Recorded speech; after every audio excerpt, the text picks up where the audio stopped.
മലയാള സാഹിത്യത്തിലെ കുട്ടനാടിന്റെ ഇതിഹാസക്കാരൻ എന്നറിയപ്പെടുന്ന പ്രശസ്ത നോവലിസ്റ്റും ചെറുകഥാകൃത്തുമാണ് തകഴി ശിവശങ്കരപ്പിള്ള.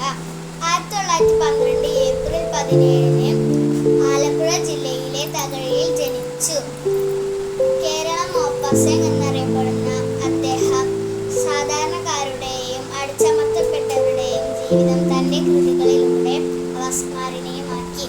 1999 ഏപ്രിൽ 10-ന് അന്തരിച്ചു. പ്രധാന കൃതികൾ: ചെമ്മീൻ, തോട്ടിയുടെ മകൻ, കയർ, രണ്ടിടങ്ങഴി, ഏണിപ്പടികൾ, ഔസേപ്പിന്റെ മക്കൾ. ജ്ഞാനപീഠ പുരസ്കാരം, കേന്ദ്ര സാഹിത്യ അക്കാദമി, പത്മഭൂഷൺ,